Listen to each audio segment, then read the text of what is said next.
अस्मदाचार्यपर्यन्तां वन्दे श्रीगुरुपरम्पराम्। नारायणं नमस्कृत्य नरं चैव नरोत्तमं देवीं सरस्वतीं व्यासं ततो जयेमुदीरयेत्।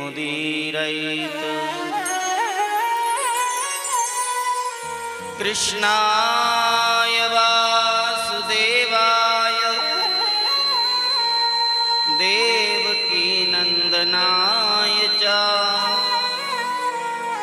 नन्दगोपकुमाराय गोविन्दाय नमो नमः। तप्त काञ्चन गौरांगी श्रीराधे वृन्दावनेश्वरी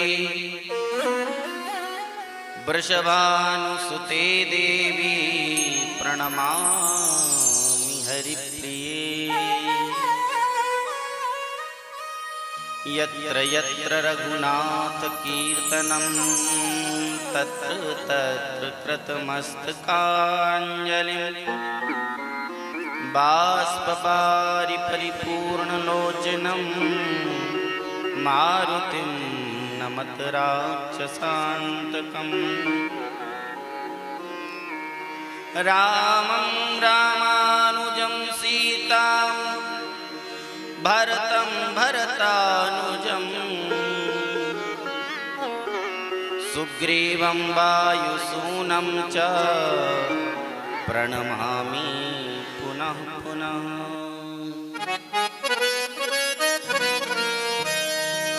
गंगातरंगरमणीयजटाकलापं गौरी निरंतर विभूषितवामभागं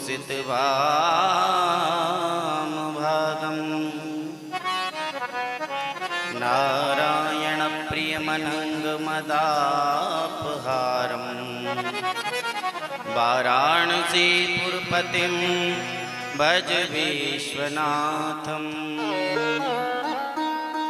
या देवी सर्वभूतेषु मातृरूपेण संस्थिता नमस्तस्यै नमस्तस्यै नमस्तस्यै नमो नमः। प्रह्लाद नारद पराशर पुंडरीक व्यासाम्बरीश शुक शौनक भीष्म दाल्म्यान् रुक्मांगदार्जुन वसिष्ठ विभीषणादीन् पुण्यानिमान् परम भागवतान् नमामि। भक्त भक्ति भगवंत गुरु चतुर्नाम बपुएक इनके पद वंदन किए नासहि विघ्न अनेक। श्री शुकाचार्य जी के पद कमल बारंबार मनाए गुण गावे घनश्याम के हनुमत होहि सहाय। आइए श्री हनुमंत विराजिए कथा करहूँ मति अनुसार प्रेम सहित गादी धरऊँ पधारिए पवन कुमार।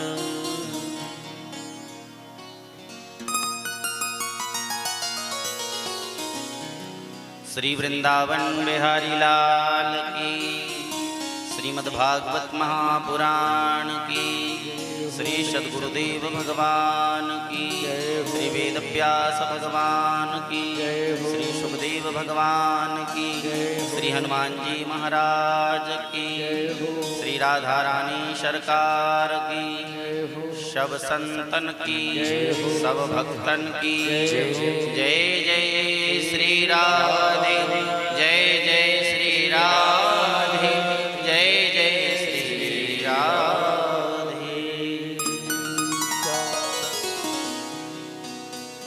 मेरे परम आराध्य श्री युगल सरकार के पावन चरणारविंदों में प्रणाम।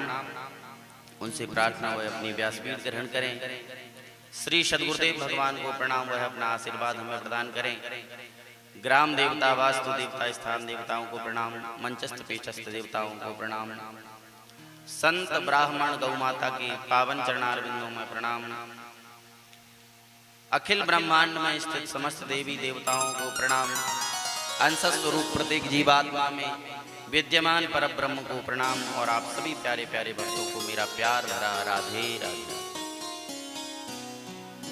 श्रीमद् भागवत महापुराण सप्ताह ज्ञान यज्ञ अंतर्गत पंचम दिवस की पावन कथा गंगा में समुपस्थित समस्त श्रद्धालु वृंद, भक्तिमती माताएं एवं हमारे भाई बहन,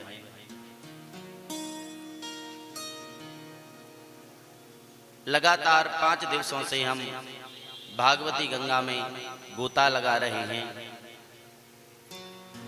और कथा श्रवण करने हम आ रहे हैं, और वो भी भगवान श्री ठाकुर जी की कृपा से।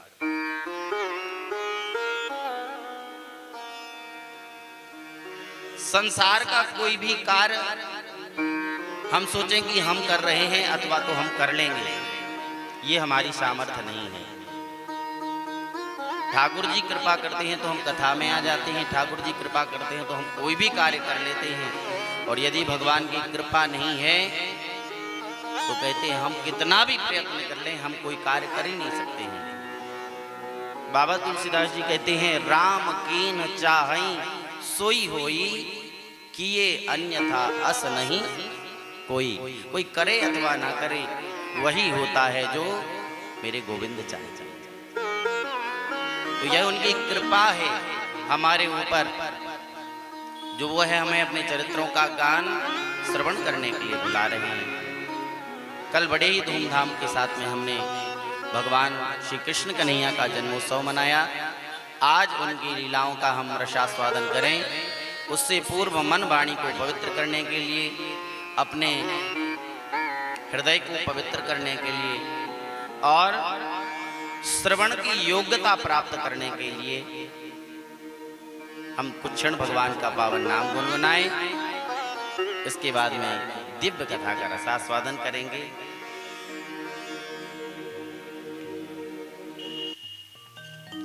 हरे राम हरे राम राम राम हरे हरे, हरे कृष्णा हरे कृष्णा, कृष्ण कृष्ण हरे हरे, हरे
Hare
Hare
राम नाम भगवान की, कृष्ण कन्हैया लाल की जय। जय श्री राधे, जय जय श्री राधे, जय जय श्री राधे।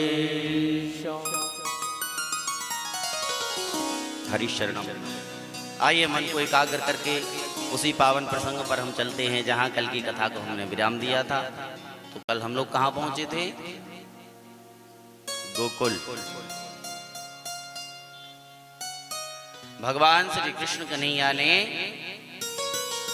जन्म लिया कंस के कारागार और पहुंचे कहाँ? गोकुल।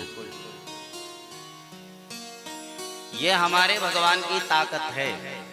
हम सनातनियों के जो इष्ट हैं उनकी ये ताकत है। तो जन्म लिए और जरा भी उस जेल में नहीं रुके और कहाँ चले गए? गोकुल में स्वच्छंद। और अपने आप में जो भगवान बनते हैं कई विधर्मी, वो स्वच्छंद तो जन्म लेते हैं लेकिन कर्म ऐसे करते हैं कि फिर जेल में जाना पड़ता है। और हमारे ठाकुर जी देखो कि जेल में जन्म लेके और बाहर रहे और जीवन भर फिर जेल नहीं गए, क्योंकि वो परम स्वतंत्र हैं, उन्हें कोई परतंत्र नहीं कर सकता।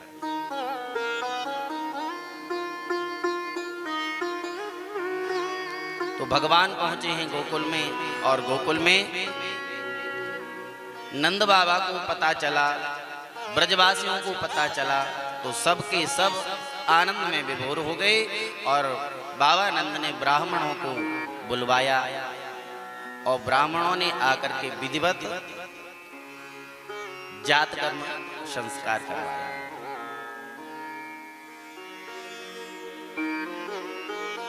ब्राह्मणों ने क्या किया? वाचयत्वा स्वस्तयनम जात कर्मात्मजस्य वै कारयामास विधिवत पितृदेवार्चनम तथा। ब्राह्मणों ने आकर के विधिवत जात कर्म संस्कार करवाया। अब लोग कहते हैं कि नंद बाबा तो ग्वाल बाल थे, गौएं चराने वाले थे, वो क्या जाने। अरे भैया, हमसे तो जब कहो तब वो अच्छे थे। हम लोग तो अपने संस्कार ही भूल गए हैं आजकल। ऐसे कितने लोग हैं, मुश्किल ही एक ही लोग ऐसे दिखाई दे रहे होंगे या अपने आप में होंगे जो हम अपने यहाँ बच्चा होता है तो जात कर्म संस्कार करते हो, ब्राह्मणों को बुला करके स्वस्ति वाचन पढ़वाते हो, पितृ देवताओं का पूजन करते हो, अपने देवताओं का पूजन करते हो। जन्म के बाद में सबसे पहला जो संस्कार होता है वो होता है जात कर्म संस्कार। हमारे सनातन धर्म में 16 संस्कार हैं, जिनमें 3 संस्कार तो जन्म होने से पहले ही हो जाते हैं बच्चे के गर्भ में, और जन्म लेने के बाद में जो सबसे पहला संस्कार है वो है जात कर्म संस्कार, जिसमें पिता अपने पुत्र को पहली बार जब देखता है तो उससे पहले उसको घी और शहद चटाता है, इसके बाद में उसको देखता है, उसकी दीर्घायु स्वस्थ की कामना करता है, और फिर इसके बाद में देवताओं का पितरों का पूजन किया जाता है। नंद बाबा ने ब्राह्मणों को बुलाया और पहले क्या किया?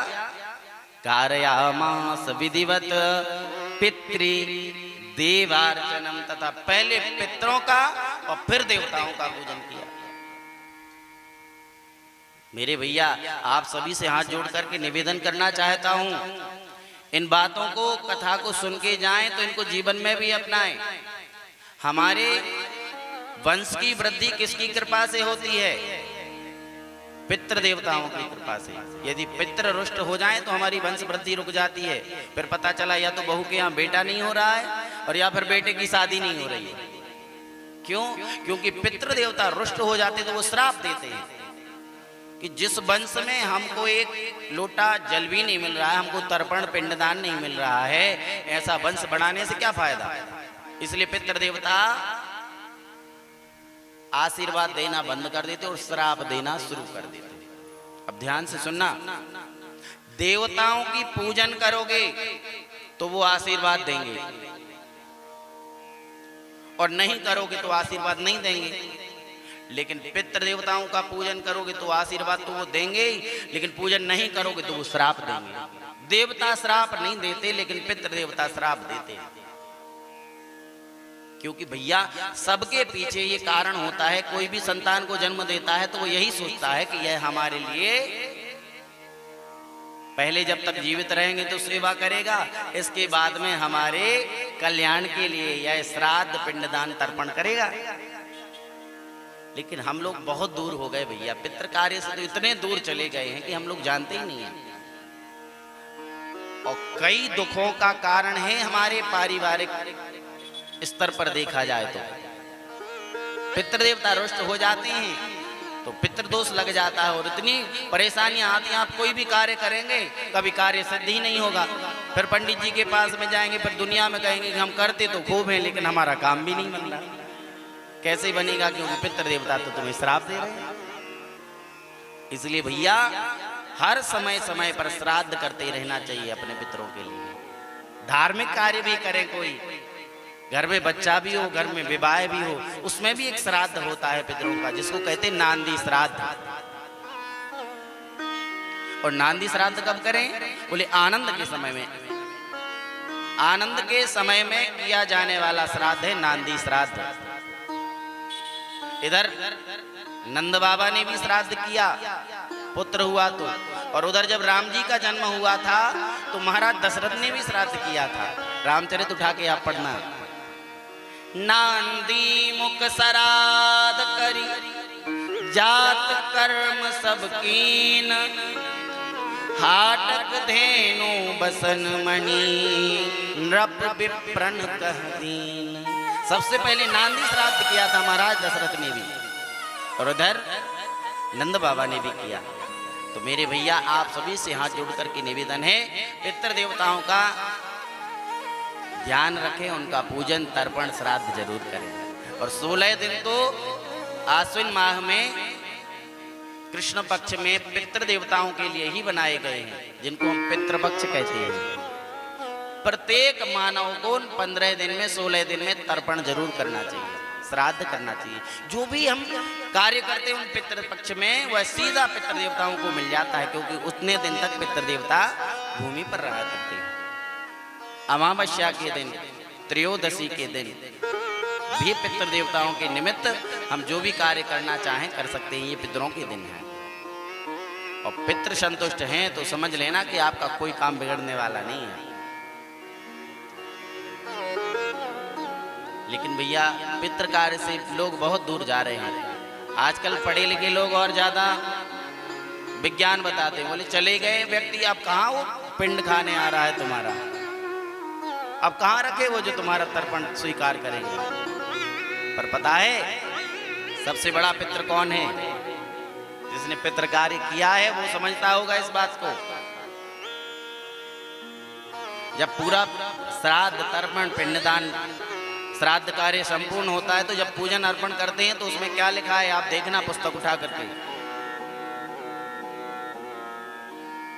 अनेन तर्पणाख्येन कर्मणा पितृ स्वरूपी भगवान वासुदेव जनार्दना प्रियंताम नममो। किसको अर्पण होता है कार्य? पितृ स्वरूपी भगवान वासुदेव। सबसे बड़े पितृ कौन है? इस संसार की उत्पत्ति कहां से हुई? भगवान से ही हुई ना। तो हम सबके पूर्वज कौन हुए? भगवान ही हुई ना। सबसे बड़े पूर्वज है। और एक और उदाहरण से देखें, आप अंदाज करना, चाहे वो मानव हो चाहे कोई पशु हो, लेकिन आप अंदाज करना कोई सुखी है कोई दुखी है। एक गाय ऐसे ही घर में जन्म ली जिसको हरी हरी घास मिल रही है, बढ़िया अनाज मिल रहा है, और एक गाय ऐसे घर में जहाँ सूखा भूसा नहीं मिल रहा। अब इसमें गाय का क्या दोष? और उस गाय ने ऐसा क्या कर लिया कि उसको हरी हरी घास मिल रही है? ये है उसके वंशजों का कार्य। जिसके वंशज पिंडदान तर्पण श्राद्ध करते हैं तो वो पहले जाता है भगवान के पास, और भगवान उसकी व्यवस्था पर जिस भी योनि में वो पहुंच जाता है जीव, उस योनि में उस श्राद्ध और पिंड की व्यवस्था के द्वारा ही उसके भोजन की व्यवस्था करा देता है। तो आप ये ना सोचे कि हमने यहाँ रख दिया पटली पे, ये पिंडदान कर दिया तो ये कहाँ से मिल गया पितरों को। वो तो भगवान के यहाँ पहुंचा, और भगवान जिस भी योनि में तुम्हारा पितर है वहां पर वो पहुंचा देगा, ये निश्चित बात है।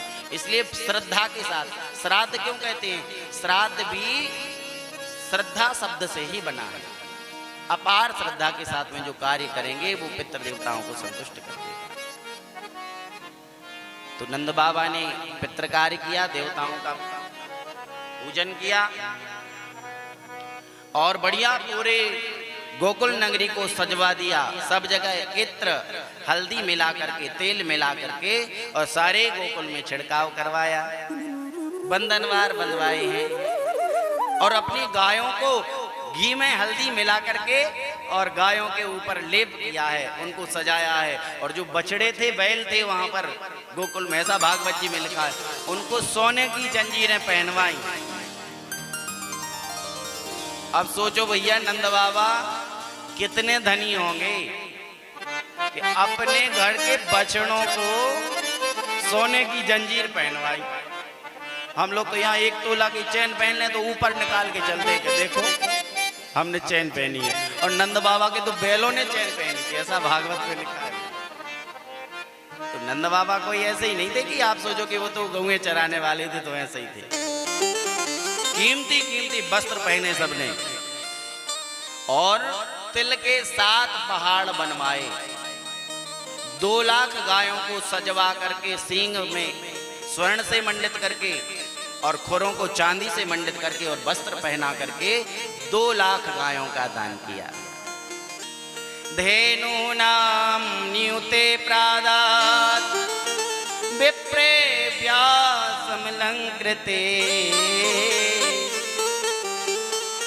तिलाद्रीन सप्तरत्नौघा 7 कुंभावरावर्तान। 2 लाख गायों का दान किया, और 7 तिल के पहाड़ बना करके दान किए। सुनो, दान तो सब श्रेष्ठ है, सबको दान करना चाहिए। अलग अलग दान का अलग अलग पुण्य है, लेकिन नंद बाबा ने क्या दान किया? तिलाद्रीन सप्तरत्नौघा, 7 तिल के पहाड़ बना करके दान किए। शास्त्र का वचन है, तिलम न धान्यम पशवो न गावो। गाय पशु नहीं है, और तिल कोई अनाज नहीं है, वो तो साक्षात नारायण है। तिल जो है भगवान का रूप है, और गाय भी भगवान का रूप है। हम लोग गुनगुनाते हैं ना बात बात पर,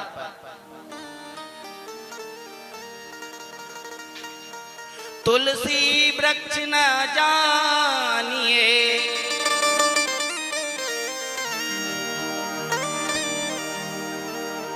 तुलसी वृक्ष न जानिए, गाय न जानिए ढोर, और गुरु मनुष्य न जानिए, ये तीनों नंद किशोर। ये तीनों भगवान ही है, इसलिए गौ माता को कभी पशु मत समझ लेना। और जो तिल है ना, अभी माघ का महीना आ रहा है, तो माघ में तिल का विशिष्ट महत्व बढ़ जाता है। तिल का दान करें, तिल भगवान को चढ़ाएं, तिल से स्नान करें, और तिल को खाएं। ये सब करने से हमारे ये अनंत गुना पुण्य प्राप्त होता है। इसलिए तिल का दान अवश्य करना चाहिए, और माघ के महीने में तो करना ही चाहिए। तो नंद बाबा ने 7 तिल के पहाड़ बनवाए और उनको दान कर,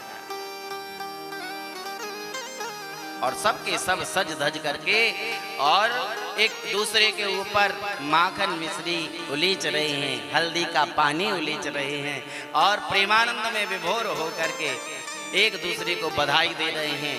जो बूढ़े बुजुर्ग आ रहे हैं, सबके सब आकर के और कन्हैया को आशीर्वाद दे रहे हैं।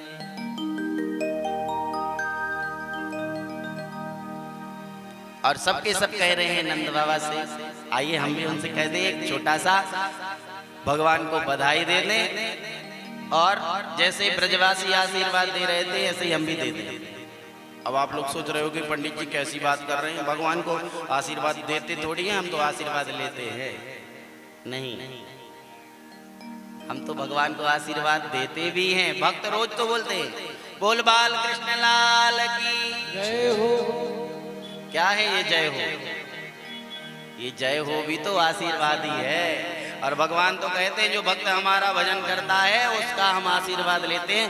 भक्तों के आशीर्वाद से ही तो हम भगवान बने हैं। भक्त नहीं होते तो हम भगवान कहां से होते?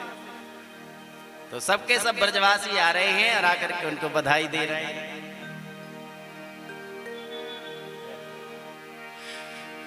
चिरजीव लाल कन्हैया, चिरजीव लाल मैया तेरा हो, मैया तेरो चिरे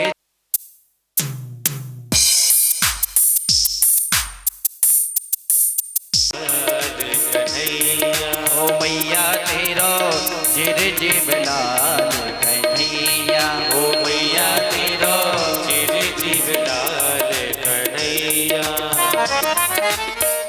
चिरजीव लाल कन्हैया हो, मैया तेरो चिरजीव लाल कन्हैया हो, मैया तेरो चिरजीव लाल कन्हैया हो, मैया तेरो चिरजीव लाल कन्हैया हो, मैया तेरो यशोदा तेरो ये मैया तेरो चिरजीव लाल कन्हैया हो, मैया तेरो चिरजीव लाल कन्हैया हो, मैया तेरो चिरजीव लाल कन्हैया हो, मैया तेरो। ऐसे नहीं, तालियां बजाने भाव से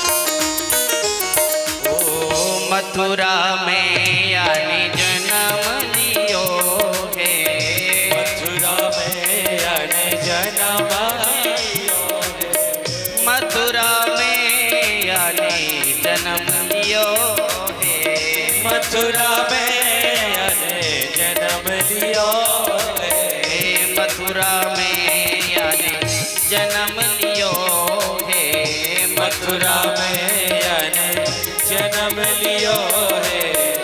गोकुल बजत बधैया हो, मैया तेरो गोकुल बजत बधैया है, मैया तेरो गोकुल बजत बधैया हो, मैया तेरो यशोदा तेरो हो, मैया तेरो चिरजीव लाल कन्हैया हो, मैया तेरो चिरजीव लाल।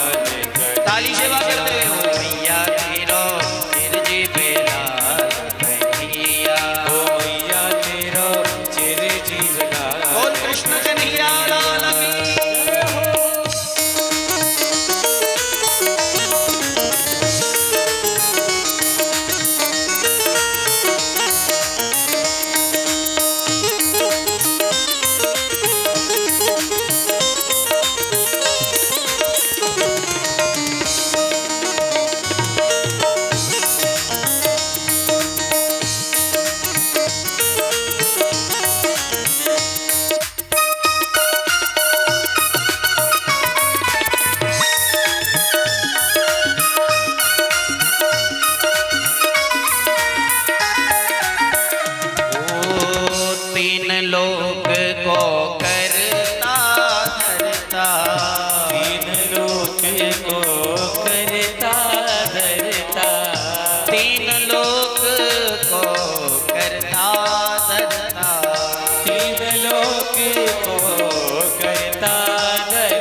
मैया तेरो चिरे जीव लाल कन्हैया, ओ मैया तेरो चिरे जीव आइए भाव से कन्हैया, ओ यशोदा तेरो चिर जीव लाल कन्हैया, यशोदा तेरो चिरे जीव लाल बोल यशोदा के लाला की।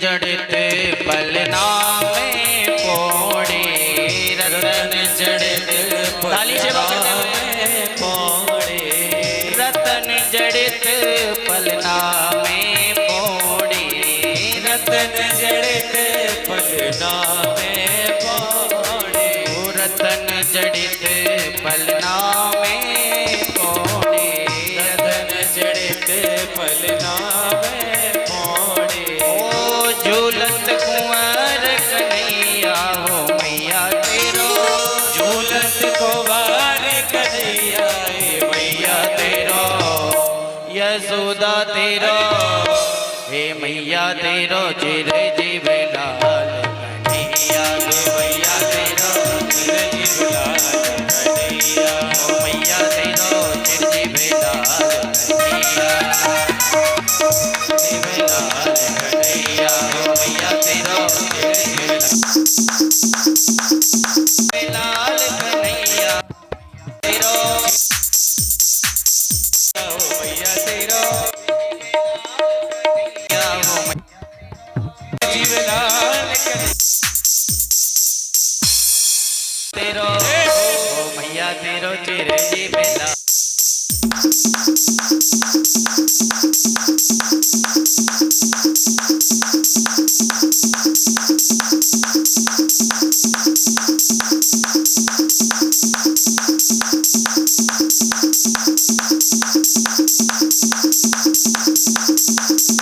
जीव लाल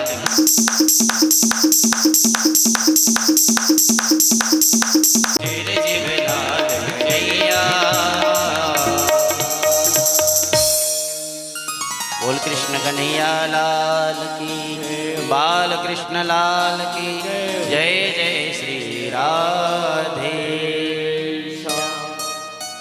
सबकी सब ब्रजांगनाएं आकर के भगवान कन्हैया को आशीर्वाद दे रही हैं और नंद बाबा यशोदा जी को बधाई दे रही हैं और बड़ा प्यारा उत्सव मनाया गया। ऐसा उत्सव मनाया गया, ऐसा उत्सव मनाया गया भैया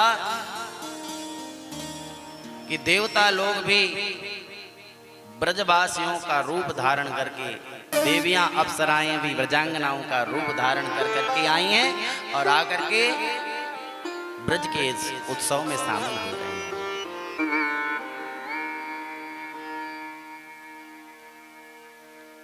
जन्म सुनी सुत को मुनि देवन आनंद भयो,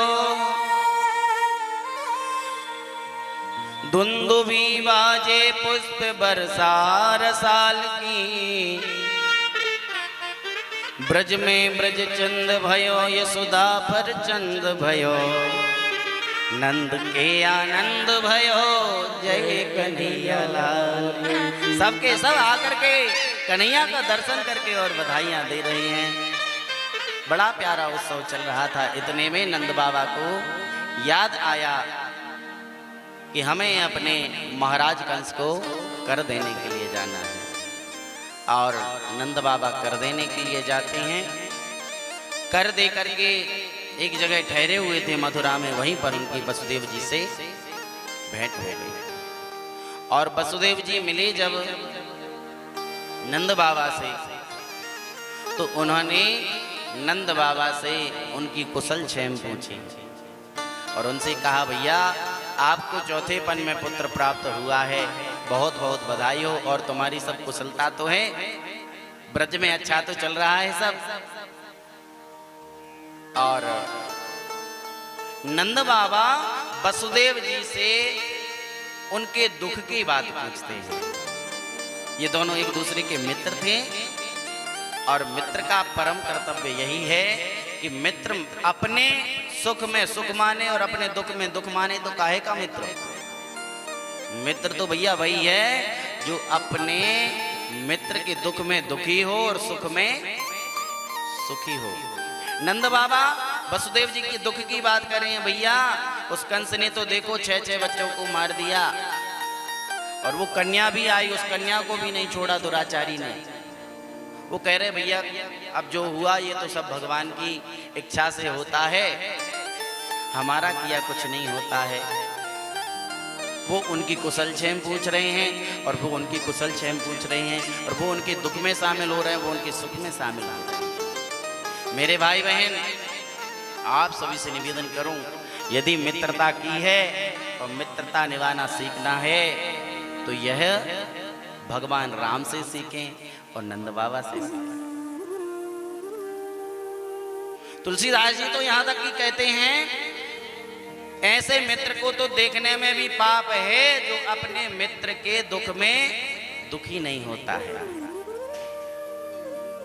जो न मित्र दुख हो दुखारी, तिनहि बिलोकत पातक भारी। निज दुख की समरज करि जाना, मित्रक दुख रज में समाना। अपने पहाड़ के जैसे दुख को धूल के समान जो समझे और मित्र के धूल के समान दुख को पहाड़ जैसा समझ करके सहायता करे, वो सच्चा मित्र हुआ करता। आप भलाई को मित्र है का, मित्र वही जो विपत्ति परे। तुलसीदास जी कहती हैं जब हमारे ऊपर विपत्ति आती है तब मित्र की पहचान होती है। धीरज धरम मित्र अरुणारी, धीरज धरा मित्र अरुणारी। धीरज धरम मित्र अरुणारी। धीरज धरा मित्र अरुणारी। आपतकाल परखिए जारी। आपतकाल परखिए जारी। आपतकाल परखिए जारी। आपतकाल परखिए जारी। धीरज धरम मित्र अरुणारी। धीरज धरा मित्र अरुणारी। धीरज धरम मित्र अरुणारी। जब कष्ट पड़ता है, विपत्ति आती है, तो इन लोगों की पहचान की जाती है कौन सच्चा है और कौन अच्छा है। तो मित्र वही है भैया जो विपत्ति में शामिल हो। आजकल तो भैया ऐसी मित्रता होने लगी कि जब तक स्वार्थ सिद्ध हो रहा है, जब तक मित्र के पास में पैसा है तो कहेंगे हमारा है, और जैसे ही मित्र दुखी हुआ तो कहते होंगे, कहेंगे कभी मिले होंगे, हम नहीं जानते उनसे।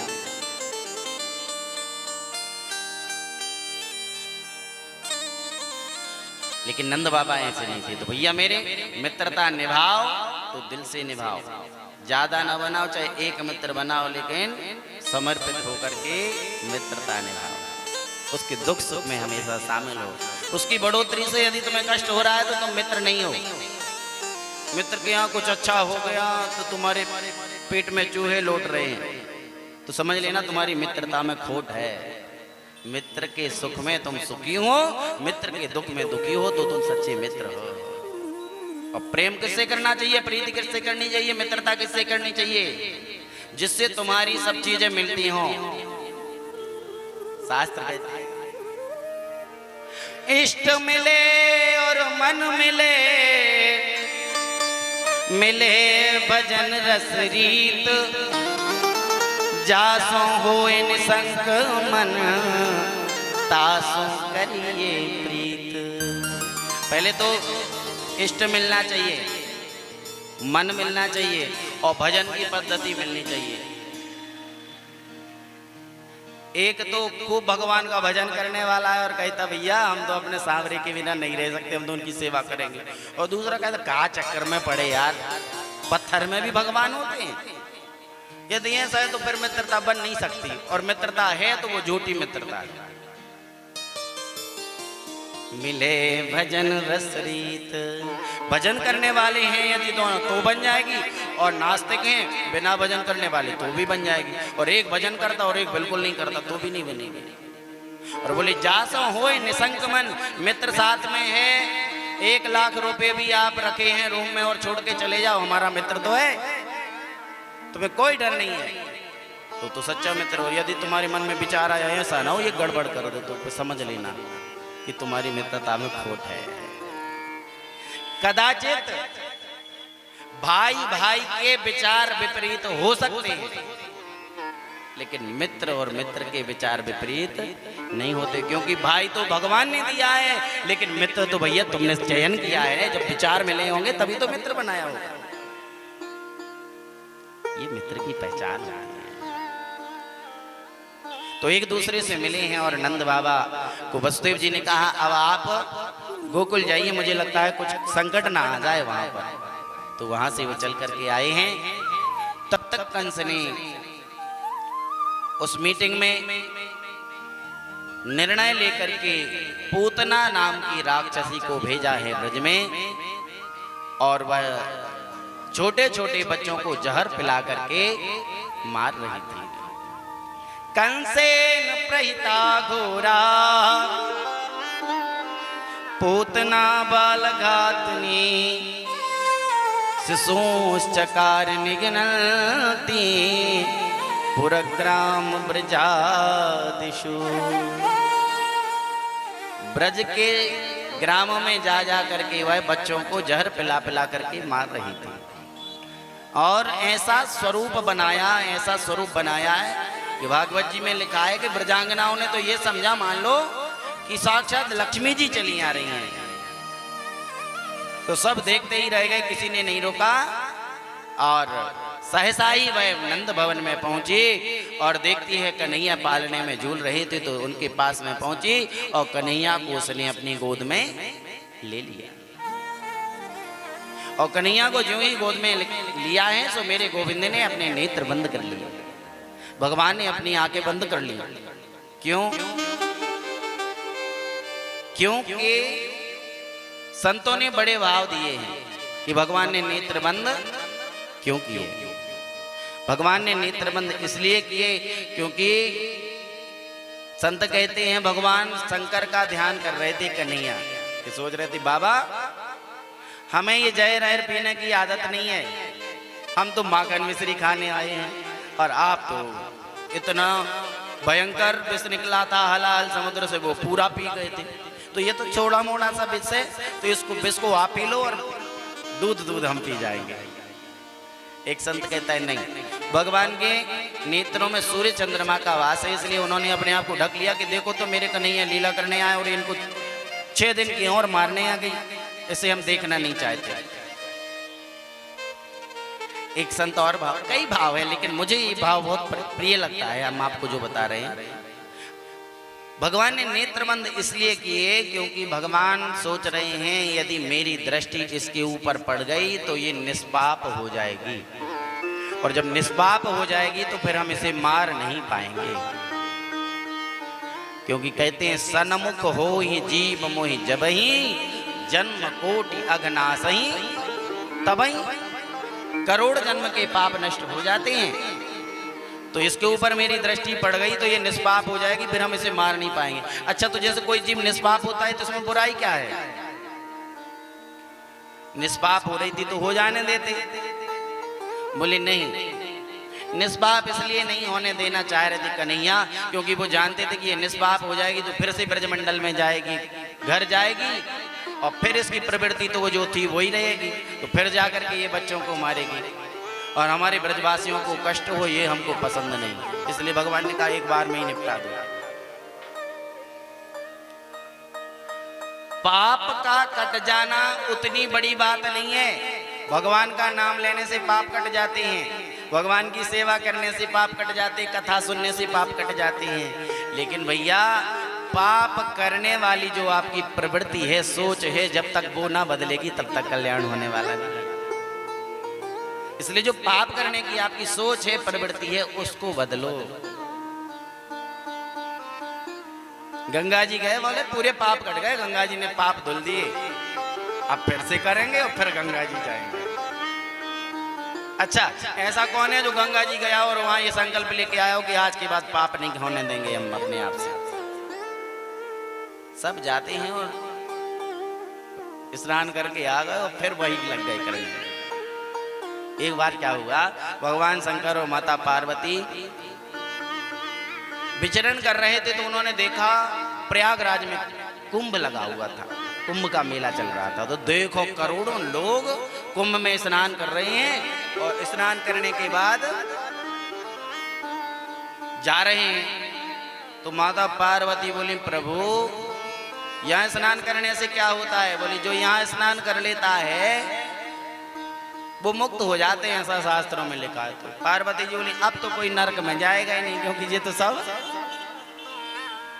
गंगा जी में स्नान करके आ रहे हैं, निष्पाप हो जाएंगे। भगवान शंकर बोले ऐसा नहीं है, बहुत लोग ऐसे हैं जो वहां जाने के बाद भी नरक में जाएंगे, ध्यान से समझना। बोले वो कैसे? बोले आओ मेरे साथ परीक्षा लेते हैं। भगवान शंकर एक वृद्ध का रूप धारण करते हैं और पार्वती मैया वहीं पर खड़ी हो जाती हैं। भगवान शंकर एक नीचे खाई में बैठ गए गड्ढे में, और उन्होंने कहा एक काम करना, जो भी व्यक्ति स्नान करके निकले उससे कहना कि हमारे पतिदेव को बाहर निकाल दो। लेकिन जब आए तो उससे कहना यदि तुमने कोई पाप ना किया हो तो हमारे पति को छूना, नहीं तो जल के भस्म हो जाओगे। तो माता पार्वती ऐसे ही कर दी। जो भी स्नान करके आए गंगा जी से, और माता पार्वती कहती भैया हमारे पतिदेव खाई में गिर गए, हमसे निकल नहीं रहे, थोड़ा आप सहायता कर दो, हमारे पतिदेव को निकलवा दो। अब श्रद्धावान व्यक्ति भी ना हो तो तीर्थ पे जाके खूब श्रद्धा दिखाता है कि हमसे बड़ा धर्मात्मा कोई है ही नहीं। तो सब लोग कहते हैं हाँ भैया क्यों नहीं, अब भी निकालते हैं। बोले पर लेकिन मेरी एक बात सुन लो, यदि तुमने कोई पाप ना किया हो तो ही निकालना है इनको। सो गठरी बंधी जो सिर पे रखी है ना, वो याद आ गई बचपन से अब तक कि हमने तो ये पाप किया, हमने तो ये पाप किया, हमने तो ये पाप किया। तो फिर स्पर्श नहीं किया। जल के भस्म में किसको होना है? सुबह से लेकर शाम तक कई भक्त आए, लेकिन जिससे माता कहें यदि पाप ना किया हो तो ही छूना, नहीं तो जल के भस्म हो जाओगे। सो कोई नहीं छूता। शाम के समय एक फक्कड़ संत आया, उससे जब कहा कि हमारे पतिदेव को बाहर निकाल दो, लेकिन जब पाप ना किया तो ही कर निकालना। सो वो फक्कड़ कहता अभी तो हमने गंगा जी में स्नान किए, पाप किए होंगे तो वो तो सबके सब हमारे धुल गए, अब तो हम अब भी निकाल देते, और निकाल दिया। शंकर भगवान बोले देख लिया मैया, देखिए देवी, ये जो दिन भर की लाइन थी, ये भले ही गंगा जी नहा के आ गए, लेकिन इनके पाप नहीं छूटे, क्योंकि ये तो अपने पाप लेके आ गए अपने घर। केवल ये अपने पाप धुल करके आया, ये स्वर्ग जाएगा, बाकी तो अपनी अपनी रास्ता रखे हैं। बोले भक्तवत्सल भगवान की।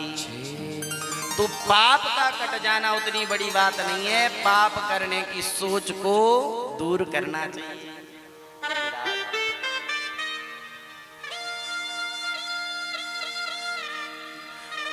तो ऐसे ही भगवान ने सोचा यदि पूतना के मैं पाप काट दूंगा, या निष्पाप होके चली भी गई, लेकिन यदि इसकी सोच नहीं बदली तो ये फिर से बच्चों को परेशान करेगी, फिर मारेगी।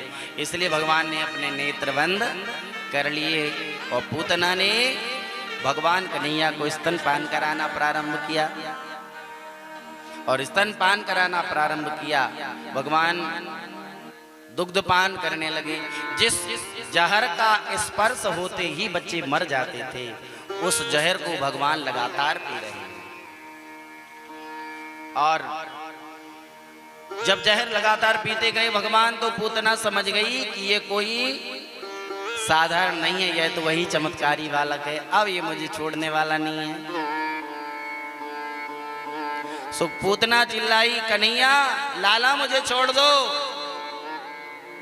भैया कन्हैया 6 दिन के थे केवल। कितने दिन के थे? 6 दिन के थे। और बोल गए, मौसी मुंह पे तो पकड़बो ही आवे, छोड़बो ना आवे, जाकू एक बार पकड़ लेवे ताकू जीवन भर ना छोड़े। 6 दिन का बेटा बोल गया, समझ गई पूतना की अब तो जाना पड़ेगा। अपने असली स्वरूप में बाहर निकलती है नंद भवन के और असली स्वरूप में आती है और जोर से चिल्लाती है, बचाओ बचाओ बचाओ। और मेरे कन्हैया ने स्तनपान करते करते करते करते उसके प्राणों को भी खींचा और निष्प्राण होकर के वह जमीन पर गिर पड़ती है। बोल बाल कृष्ण लाल की। निष्प्राण होकर के वह जमीन पर गिर गई। कितना बड़ा शरीर था? बोले त्रिगव्यूति, 6 कोस यानी 18 किलोमीटर लंबा चौड़ा शरीर था। अब 18 किलोमीटर लंबा चौड़ा शरीर जब गिरा तो कई जंगल ध्वस्त हो गए। मैया ने आकर के देखा कि मेरा लाला सो रहा था पालने में, कहाँ चला गया, लेकिन कन्हैया नहीं मिले। सब के सब घबरा गए और दौड़े दौड़े गए। देखते हैं एक पहाड़ के जैसी राक्षसी पड़ी हुई है, उसके वक्षस्थल पर मेरे गोविंद खिलोल कर रहे हैं।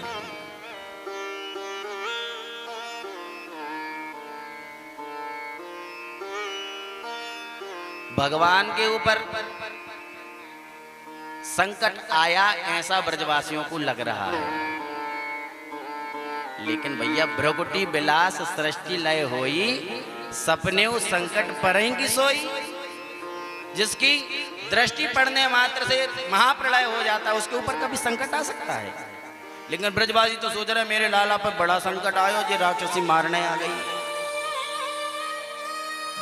भगवान पर कोई संकट नहीं, वो तो किलोल कर रहे हैं मेरे भैया। और किलोल करते हुए कन्हैया को देखा तो सबने उनको बड़ी बड़ी नसेनियों को जोड़ जोड़ करके और नीचे उतारा। इतने में आ गए हमारे श्री बाल कृष्ण लाल की। आइए, नंद बाबा लौट करके आए और नंद बाबा जो ही लौट करके आए तो उन्होंने देखा कि ये भीड़ काहे की लगी है। बोले कन्हैया को ये राक्षसी उठा करके ले गई थी, इसलिए इनको लेने आए हम लोग। तो कन्हैया को वहां से उतार करके ले करके आए। भैया ये पूतना कौन है? पूतना है अविद्या, और अविद्या का वास 14 जगह पर होता है। राधे राधे।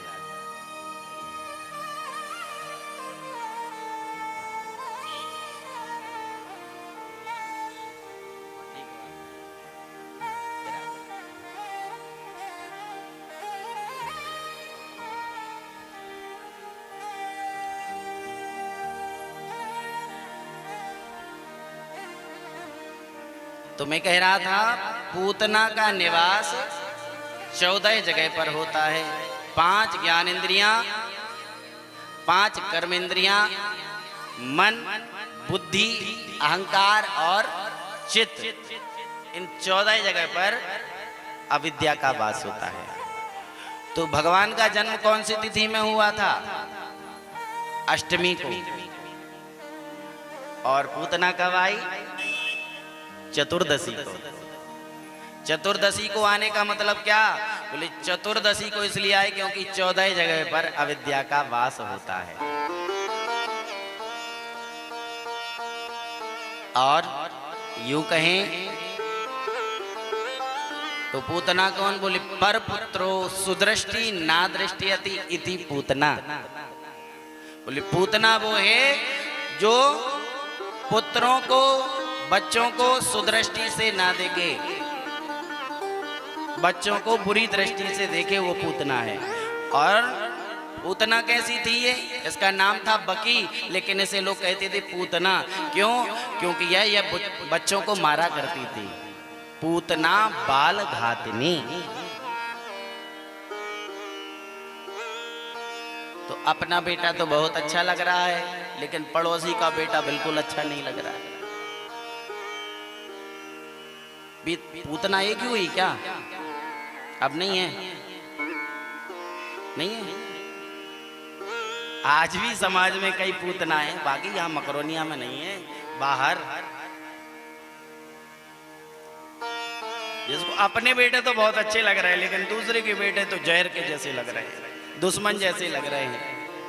अपना बेटा और पड़ोसी का बेटा लड़ रहा है, तो अपने बेटे को हाथ पकड़ के पीछे कर लियो, पड़ोसी के बेटे में 2 चाटा लगा। ये तो पूतना है। अब देखना, यहाँ तो नहीं है मकरोनिया में कोई पूतना। तो पूतना आकर के उन बच्चों को मारती थी, इसलिए भगवान ने उसको मार दिया। भगवान नहीं चाहते कि हमारे ब्रजवासियों पर कोई संकट रहे। भगवान ने पूतना को मारा है। आप अपने अंदर से भी अविद्या रूपी पूतना को मारिए, पूतना का उद्धार हुआ। आप देखो, इतना बड़ा शरीर डला था, तो नंद बाबा ने सोचा यदि ये डला रहेगा तो इसके शरीर से या जब यह सड़ जाएगा तो दुर्गंध आएगी, और दुर्गंध आएगी तो बड़ा प्रदूषण फैलेगा।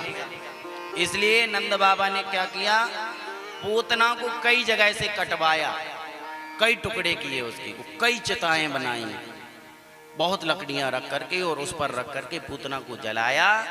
तो कहते हैं ऐसी सुगंध निकली पूतना की शरीर से, ऐसी सुगंध निकली कि सारा ब्रजमंडल सुगंधमय हो गया। परीक्षित जी ने पूछा, प्रभु इतनी दुष्टा थी ये और इसके शरीर से सुगंध निकल रही है, ऐसा क्यों? बोले दुष्टा थी, लेकिन अब यह शरीर जो पड़ा है इसका स्पर्श किसने कर लिया? मेरे कन्हैया ने कर लिया। और भगवान का स्पर्श होने मात्र से ही वह एकदम पवित्र हो गई, इसलिए उसके शरीर से सुगंध निकल रही है। पूर्व जन्म में यह राजा बलि की पुत्री रत्नमाला थी। वामन भगवान को देख करके इसको लगा मुझे ऐसा बेटा मिले, लेकिन जब वामन भगवान ने 3 पग में 2 पग में ही सारे ब्रह्मांड को नाप लिया, तो यह सोच रहे हैं ऐसा बेटा हमें मिल जाए तो हम जहर पिला करके मार दें। और भगवान कहते हैं जा की रही भावना जैसी, जिसकी जैसी भावना रहती है मैं वैसे ही उसकी पूर्ति करता हूँ। भगवान ने कहा तथास्तु, अभी तो नहीं लेकिन अगले बार पूर्ति हो जाएगी। आज भगवान ने स्तनपान किया और उसने जहर लगा करके भी पिलाया, लेकिन भगवान ने उसको मातृ गति प्रदान कर दी। बोले भक्त वत्सल भगवान की। इतना दयालु कौन होगा मेरे भैया, जो पूतना भगवान को मारने आई, कई बच्चों को मार दिया, लेकिन भगवान उस पूतना को मातृ गति प्रदान कर दे। अहो बकीयम स्तन काल कूटम जिगांसया पायदाप्यसात्वी लेवे गतिं धातृतां ततोऽन्यं कं वा दयालुं शरणं व्रजेम। ऐसे दयालु को छोड़ करके और दुनिया के पीछे पड़े हो, ऐसे प्रभु को क्यों नहीं भजते हो? इतना दयालु कौन होगा कि गलती पे गलती करते जा रहे हैं, गलती पे गलती करते जा रहे हैं राक्षस दुराचारी, और फिर भी भगवान जाकर के उनको मार के सदगति प्रदान कर रहे हैं। कहते हैं बिन कारण जो द्रवहि दीन पर राम सरस कोई नाही, ऐसो को उदार जग माही। बिना कारण ही वो करुणा कर देता है, अकारण्य करुणा वरुणालय है वो। इसलिए भैया ऐसे प्रभु का भजन करो। श्री सुखदेव बाबा कहते परीक्षित, जो इस पूतना मोक्ष की कथा को सुनता है, गोविंदम लभते रतिम, उसको भगवान के चरणों में प्रेम हो जाता है। भगवान के चरणों में निश्चित ही प्रीति हो जाती है जो पूतना मोक्ष की कथा को सुनता है। अच्छा, वैसे भागवत जी में फल स्तुति बार बार हर प्रसंग में दी नहीं गई है, लेकिन पूतना मोक्ष में फल स्तुति दी गई है कि जो पूतना मोक्ष की कथा को सुनेगा उसको भगवान के चरणों में प्रेम होगा। बताओ क्यों? क्योंकि सुखदेव जी कहते हैं, भैया मैं इस पूतना मोक्ष की करुणा को देख करके ही तो मैं जंगल से पिताजी के पास गया था भागवत सुनने, नहीं तो उनको तो फुर्सत ही नहीं थी। लेकिन जब बच्चों ने जाकर के भगवान की करुणा सुनाई कि देखो तो जो राक्षसी मारने आई है उसको भगवान ने माता की गति दे दी, तो बोले जे इतना दयालु कौन होगा, इसलिए तो सुखदेव जी जंगल से घर आ गए कि तो हम उनकी कथा सुनेंगे। बोले जिस कथा ने हमारे हृदय में भगवान से प्रीति जोड़ी है वह कथा सबको सुननी चाहिए। इसलिए भगवान की इस लीला का अवश्य श्रवण और चिंतन करना चाहिए। इसके बाद में भगवान थोड़ा सा समय निकला, लगभग 3 महीने के हुए। अच्छा हाँ, एक बात तो भी रही गई है, जब पूतना का स्पर्श हो गया था तो गोपियों को लगा, माताओं को लगा कि राक्षसी का स्पर्श हो गया है मेरे कन्हैया का, तो ये अपवित्र हो गया है राक्षसी के स्पर्श से, और हो सकता है उसकी नजर लग गई हो क्योंकि कन्हैया बहुत सुंदर थे। तो ब्रजांगनाओं ने क्या किया, माता यशोदा से कहा, मैया इसकी खूब अच्छे से नजर उतारना। तो मैया बोली ठीक है, नजर उतार देते हैं। तो नजर उतारी और गाय की पूंछ से भगवान को झाड़ा दिया। सुनो, गौ माता की पूंछ से यदि झाड़ा दिया जाए तो कैसी भी नजर लगी हो लेकिन वह नजर उतर जाती है।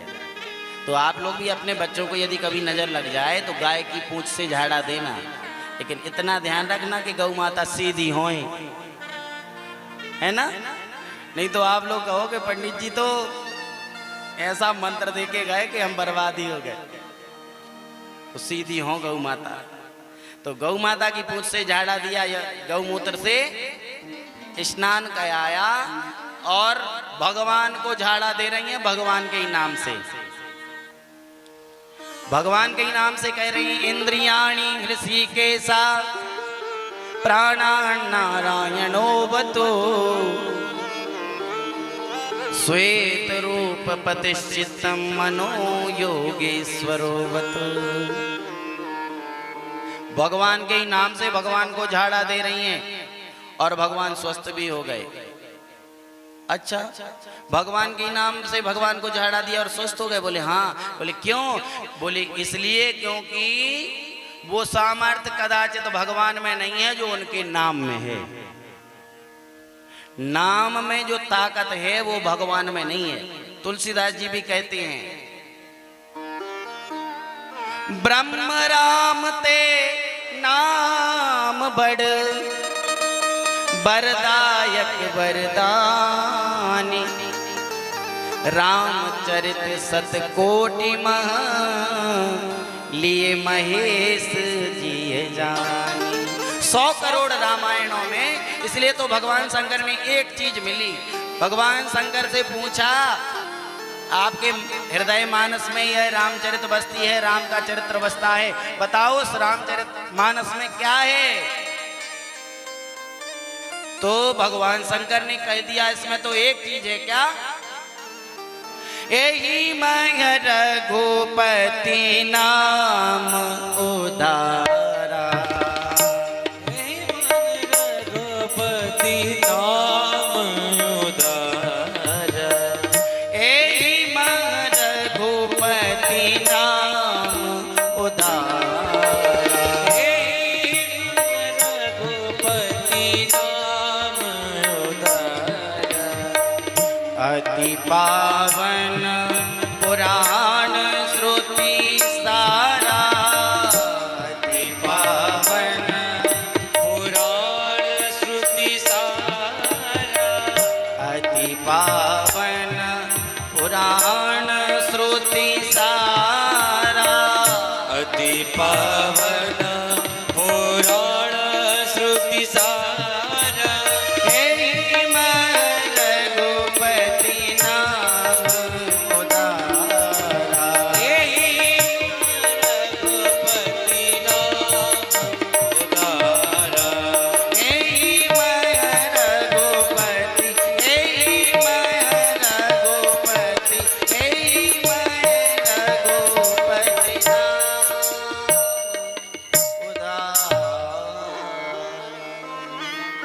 बोले इस रामचरितमानस में क्या है? बोले इसमें तो केवल एक ही चीज है। वो क्या है? बोले भगवान का नाम। और वो नाम कैसा है? बोले राम नाम कलि अभिमत दाता, हित पर लोग पितु माता। जब तक जीवित हो तब तक तुम्हारा यहाँ कल्याण करेगा, और जब ऊपर चले जाओगे तो वहां तुम्हारा माता पिता की भांति कल्याण करेगा। कितने भी पाप किए हो लेकिन नाम जप लिया हो तो कल्याण हो जाएगा। माता पिता के जैसा हितैषी है भगवान का नाम। इसलिए भैया कुछ कर पाओ चाहे नहीं कर पाओ, लेकिन नाम जप जरूर करना है। इन वेद शास्त्र पुराणों का कथाओं का सार क्या है? अति पावन पुराण श्रुति सारा। इन वेद शास्त्र पुराण शास्त्रों का सार है भगवान का नाम। अच्छा, आप लोग कभी यज्ञ में बैठे? कोई यज्ञ में नहीं तो पूजन तो अनुष्ठान तो किया ही होगा। जब पूरा पूजन हो जाता है, पूरा यज्ञ हो जाता है, तो ब्राह्मण देवता कहते हैं 3 बार बोलो विष्णुवे नमः, विष्णुवे नमः, विष्णुवे नमः। बैठते हैं जब पूजन करने तो संकल्प होता तो कहते 3 बार विष्णु बोलो, और पूरा पूजन होता है तो कहते 3 बार विष्णु बोलो। क्यों? बोले यदि पूजन में कोई कमी रह गई हो, त्रुटि हो गई हो, तो भगवान का नाम लेने से वो पूर्ण हो जाएगी, क्योंकि वो पूर्ण ब्रह्म है। पूर्ण मेधा पूर्ण मिदम पूर्णात् पूर्ण मुदच्यते पूर्णस्य पूर्णमादाय पूर्णमेवावशिष्यते। वो पूर्ण पुरुषोत्तम है, उनका नाम लेने से ही पूर्ण होते हैं। अच्छा, ब्राह्मण देवता मंत्र बोलते हैं, सुने होंगे आप लोगों ने। तो सबसे पहले क्या बोलते हैं? किसी भी देवता का मंत्र बोलें, गणेश जी का मंत्र बोल रहे हो, सबसे पहले कह रहे हैं क्या? हरि ही ओम। क्या कह रहे? हरि ही ओम। हरि कौन है? भगवान। जो भक्तों के दुख का हरण करते हैं, पापों का हरण करते हैं, वो हैं हरि। एक बार कहो श्री हरि। हरे नमः। इतना बोलने से हमारे पापों का वो हरण कर लेते हैं। तो गणेश जी का मंत्र बोल रहे हैं, देवी जी का मंत्र बोल रहे हैं, और पहले कह रहे हैं हरि ही ओम, क्योंकि नाम के बिना सब अधूरा है, सब फीका है। इसलिए भैया कुछ कर पाओ चाहे नहीं, भगवान के नाम जप की आदत डालो, भगवान का नाम जपो। यहां तक कि तुलसीदास जी कहते हैं कि कहीं कहाँ लगी नाम बड़ाई, कहीं कहाँ लगी नाम बड़ाई, कहीं कहाँ लगी नाम बड़ाई, कहीं कहाँ लगी नाम बड़ाई। राम न नाम गुण गाई, राम न सकाई राम गुण गाई, राम न सकाई नाम गुण गाई, राम न सकाई नाम गुण गाई। कहीं कहाँ लगे नाम बड़ाई, कहीं कहाँ लगी नाम बड़ाई, नाम बड़ा हरि नाम बड़ा। कहते राम भी अपने नाम की महिमा को नहीं गा सकते, ऐसी नाम की महिमा है। इसलिए भैया अपने जीवन में इस राम नाम का आश्रय ले लो हमेशा। जिस देश में, जिस वेश में, परिवेश में रहो, राधा रमण राधा रमण राधा रमण। जिस देश में, जिस वेश में, परिवेश में रहो, राधा रमण राधा रमण राधा रमण कहो। जिस देश में, जिस वेश में, परिवेश में रहो, राधा रमण राधा रमण कहो। जिस देश में, जिस वेश में, परिवेश में रहो। राधा रमण राधा रमण राधा रमण कहो। जिस देश में जिस देश में परिवेश में कहो भाव से तालियां बजाते हुए। राधा रमण राधा रमण राधा रमण कहो। जिस रंग में जिस ढंग में जिस ढंग में रहो। जिस रंग में जिस ढंग में जिस संग में रहो। जिस रंग में जिस ढंग में जिस संग में रहो। जिस रंग में जिस ढंग में जिस संग में रहो। और कहिए क्या? राधा रमण राधा रमण राधा रमण कहो। राधा रमण राधा रमण राधा। ताली सेवा करते हुए कहिए हरि बोल।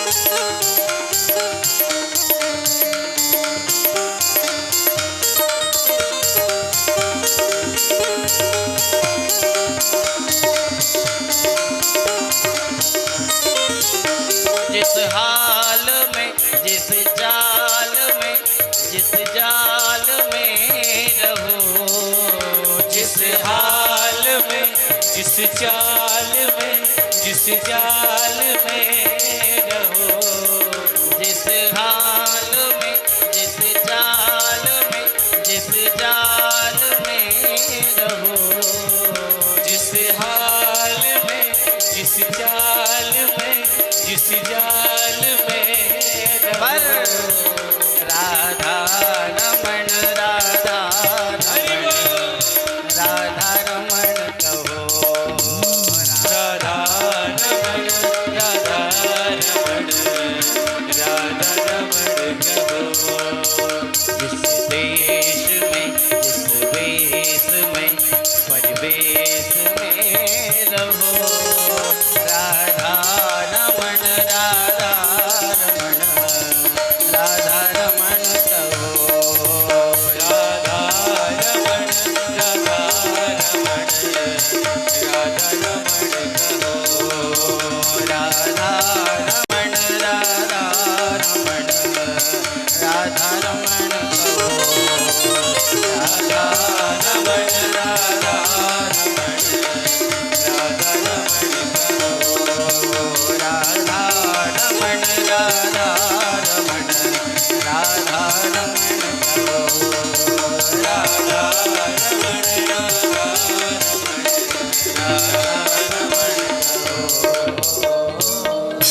बोल राधा रमण लाल की जय। जय जय श्री राधे जय जय श्री राधे जय जय श्री राधे।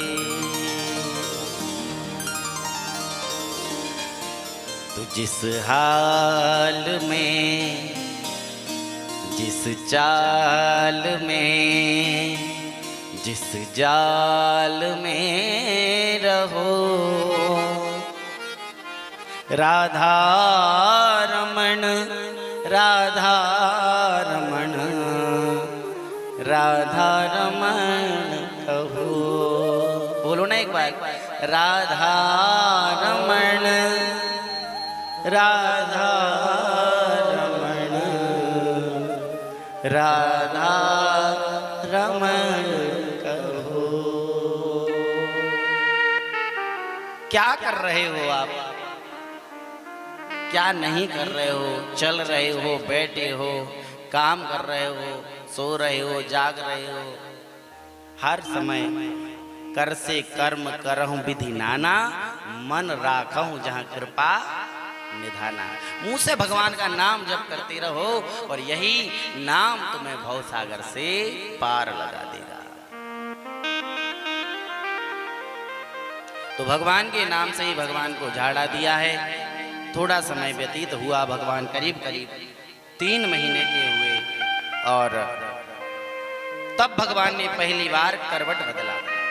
और करवट बदला तो ब्रजवासी बड़े प्रसन्न हो गए, वाह आज तो मेरे गोविंद ने करवट बदला है। बड़े प्रसन्न हो गए और मैया ले गई यमुना तट पर, दीप दान किया, ब्राह्मणों को दान दिया, ब्राह्मणों को भोजन कराया, कन्हैया को वहीं एक छकड़े के नीचे सुला दिया। छकड़ा बोले तो बैलगाड़ी, उसके नीचे सुलाया। उसमें बैठा था एक राक्षस, उसका उद्धार करना था, जिसका नाम था सकट भंजन। मेरे गोविंद ने अपने चरण का स्पर्श उससे कराया और स्पर्श होते ही छकड़ा अनंत आकाश में गया और नीचे गिरता है तो उसका उद्धार हो जाता है। बोले बाल कृष्ण लाल की जय हो। और उसका भगवान ने उद्धार किया। इसके बाद में भगवान शंकर को जब पता चला कि हमारी कन्हैया ब्रजमंडल में अवतार लेके आ गए हैं, तो भगवान शंकर ने भी सोचा हम भी तो भगवान के दर्शन करके आए। क्योंकि जब जब भगवान अवतार लेते हैं तब तब भगवान शंकर दर्शन करने जरूर आते, चाहे वो कोई भी अवतार लेकर के आए। एक अवतार छिप गया था उनका, मोहिनी अवतार, तो वो भी बार बार आग्रह करके कि प्रभु हमने देख नहीं पाया, हमको दिखाओ। तो उन्होंने मोहिनी अवतार भी भगवान ने शंकर भगवान को दिखलाया था। तो उन्होंने सोचा हम भगवान के दर्शन करके आते हैं। ऐसा सोच करके भगवान शंकर आए दर्शन के लिए और नंद भवन के सामने खड़े होकर के जोर की आवाज लगाई, अलख निरंजन। मैया बाहर आ गई, बाबा कहाँ ते आए हो? बोले मैं तो काशी ते आया हूँ मैया। बोले बाबा आपका बहुत बहुत स्वागत है, बताइए कहाँ लोगे? बाबा बोले कछु ना चाहिए मैया, बस मैं तो भजन कर तो डोल रहा हूँ। मैया बोली जब यहाँ तक आए हो बाबा तो कुछ तो लेना पड़ोगे हो। बाबा बोले मैया कुछ देना है तो एक काम करो, अपने लाला के दर्शन कराए दे। जय हो। आइए। श्री राम जय राम जय जय राम, श्री राम जय राम जय जय राम, श्री राम जय राम जय जय राम, श्री राम जय राम जय जय राम, श्री राम जय राम जय जय राम, श्री राम जय राम जय जय राम, श्री राम जय राम जय जय राम, श्री राम जय राम जय जय राम, श्री राम जय राम जय जय राम, श्री राम जय राम जय जय राम, जय जय जय राम, जय जय राम। बोली शंकर भगवान की जय। भगवान शंकर पधारे हैं और भगवान शंकर से कहा क्या चाहिए है?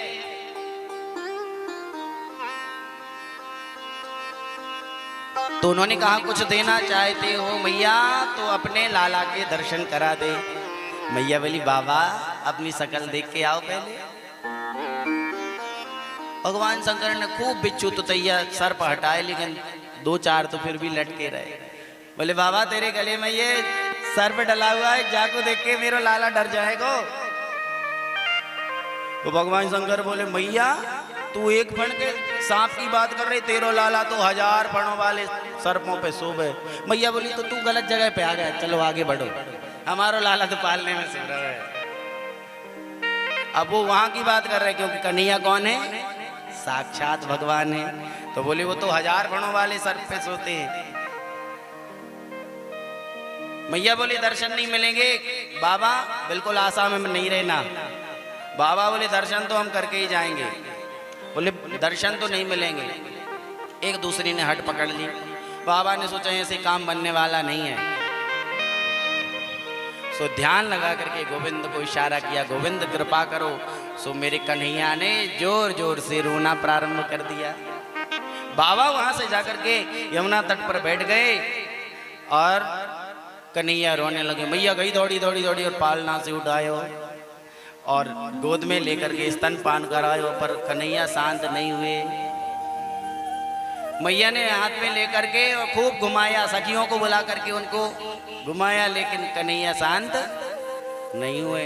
एक गोपी आई, मैया मुँह को तो लगता है जाकू नजर लग गई है। अच्छा बालक को चाहे बुखार ही क्यों ना चढ़ा हो, बीमार क्यों ना हो गया हो, लेकिन मैया को तो लगता है कि जाकू नजर लग गई है। और सुनो, जरूरी नहीं कि सुंदर हो, कैसे भी काला कलूटा हो, लेकिन मैया को यही लगेगा कि हमारे लाला को नजर लग गई। सो मैया ने नजर उतारी और नजर उतारने के बाद भी कन्हैया शांत नहीं हुए।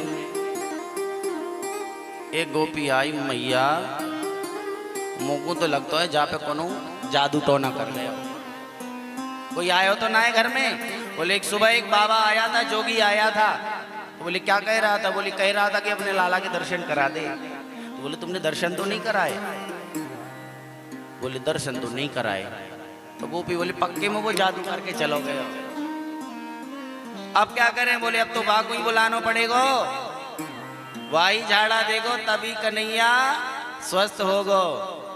एक गोपी को भेजा है और गोपी पहुंची है जहां पर भगवान शंकर बैठे थे यमुना तट पर, और वहां गोपी पहुंचती है और जाकर के बाबा से कहती है, चल रे योगी नंद भवन में, तो यशोदा मात बुलावे, बाके लाला को नजर लगी सो राई नोन करवावे। चलो बाबा, मैया यशोदा ने बुलाया है। क्यों बुलाया? बोले बा को लाला रो रहे हो है, आप झाड़ा दे देना। बोले नहीं जाएंगे, वो दर्शन कराती नहीं है। बोले अब हम गारंटी लेते हैं कि दर्शन मिलेंगे तुमको। सो गोपी के साथ में भगवान शंकर आए और जैसे ही दरवाजे के सामने आए और कहा मैया लाओ तुम्हारे लाला को झाड़ा दे दें।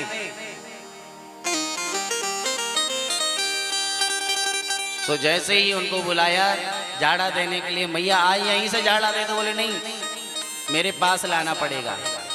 सो मैया वहां से आई और आकर के उन्होंने सामने लाला को लेकर के खड़ी है गई। बोले लाला बाबा झाड़ा दे दो। बाबा बोले नहीं, हमारे हाथ में लाओ। मैया बोले हाथ में तो ना देंगे। तो बाबा बोले हम चले, भपका बन गए आप थोड़ी दबे हैं। बोले हम चले। मैया बोले नहीं नहीं बाबा, झाड़ा दे के ही जाना, ऐसे नहीं जाना। सो मैया ने जैसे ही कन्हैया को भगवान शंकर के हाथ में दिया सो हंसने लगे, और मैया ने लिया सो फिर रोने लगे। बाबा के हाथ में जाए सो हंसे और मैया के हाथ में आए सो रोए। मैया बोली बाबा तूने का जादू कर दियो लाला पे, हमारे हाथ में आवे तो रोवे और आपके हाथ में जावे तो हंसे। कुछ ऐसा ताबीज बना दो कि हमारा लाला कभी रोए ना, नजर ना लगे। बोले एक काम करो मैया,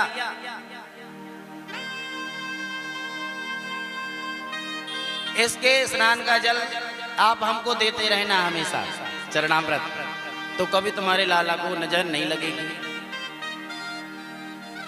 मेरा एक मंदिर बनवा लो यहीं पे। बोले मंदिर की क्या जरूरत है, आप ही रह जाओ ना बाबा, आपकी कृपा से खूब है हमारे घर में, लिखा है 9 लाख गाय नंद बाबा के नितनव माखन हो। 9 लाख गायें थी तो सोचो कितने धनी होंगे। अरे भैया एक गौ माता यदि घर में हो तो एक परिवार आराम से जैसे तैसे खा पी करके चला लेता है काम, है ना। एक गौ माता में एक परिवार चल जाता है तो 9 लाख गायों में क्या होता होगा। लेकिन आजकल तो भैया बड़ी समस्या हो गई है, कोई गौ माता को रखना ही नहीं चाहता है, और रखे भी तो परेशानियां बहुत जाती हैं। राधे राधे। आइए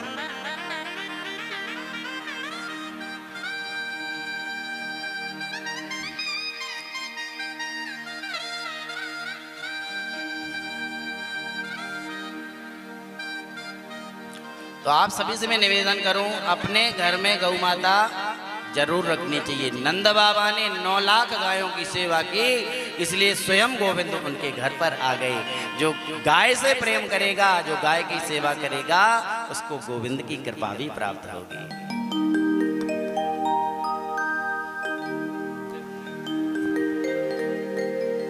श्री राम जय राम जय जय राम।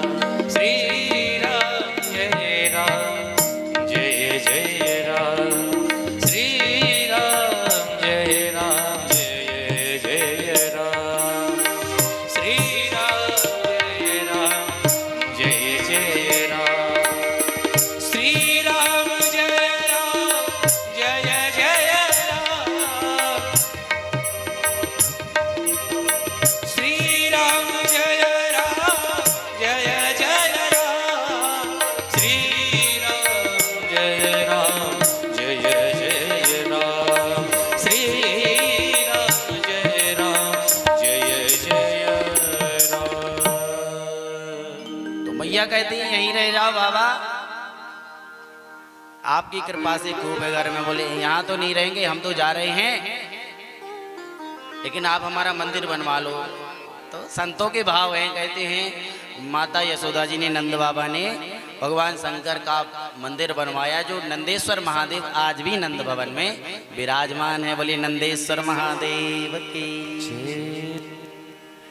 अब रोना धोना नजर नजर थोड़ी लगी थी भगवान को, उनको तो शिव जी के दर्शन करने थे, भगवान शंकर से मिलना था। क्योंकि भगवान शंकर को राम जी और राम जी को भगवान शिव जितने प्रिय हैं, इतना प्रिय कोई और नहीं है। को नहीं शिव समान प्रिय मोरे। और राम जी कहते हैं बिना शंकर के भजन के, उनकी भक्ति के बिना मेरी भक्ति नहीं मिल सकती। एक बार भगवान राम जब अयोध्या आ गए लंका का युद्ध जीतने के बाद, तो अपनी प्रजा के बीच में बैठे हुए थे, प्रजा साथ में बैठी थी। प्रजा ने आकर के राम जी से कहा, प्रभु आप तो साक्षात भगवान हैं, आप सब बातें जानते हैं, कोई अच्छी सी बात हमको सुनाओ, ऐसी बात बताओ जो आज तक हमने सुनी ना हो, कोई गुप्त बात बताओ हमको।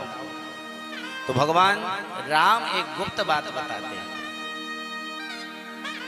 और एक गुप्त मत सबई काम कर जोर, शंकर भजन बिना नर भगति न पावई मोर। एक गुप्त बात बता रहे हैं, हाथ जोड़ के ध्यान से सुनना। बोले बिना शंकर के भजन के मेरी भक्ति कभी नहीं मिल सकती है। तो जिसको भगवान की भक्ति चाहिए है, उनका प्रेम चाहिए है, अनुग्रह चाहिए है, तो पहले भगवान शंकर का भी भजन करना पड़ेगा। भगवान कहते शिव द्रोही मम दास कहावा, सो नर मोहि सपने नहीं भावा। इसलिए भैया हरि और हर दोनों का भजन करना चाहिए, तब राम जी की कृपा होती है। वो उनका भजन करते हैं, वो उनका भजन करते हैं, एक दूसरे को इष्ट बताते हैं। बड़ा प्रेम है इनके दोनों के अंदर भैया, ऐसा प्रेम तो किसी के अंदर हो ही नहीं सकता है। इसलिए दोनों का भजन करना चाहिए। एक दूसरे से मिले हैं और प्रेम के कारण ही तो मिलना होता है भैया। प्रेम के कारण देखो आज कथा में बहुत दूर दूर से भक्तगण आए हैं। कहने को तो मकरोनिया क्षेत्र है, लेकिन जनता यहाँ भैया बहुत दूर दूर की आई है। आज सिविल लाइन से हमारी बुआ जी लोग आई हैं, सदर से पांडे जी, भास्कर भैया वैशाली नगर से, सोकी भैया हमारे तिवारी जी पुरानी मकरोनिया से, हमारे रामराज भैया प्रभाकर नगर से।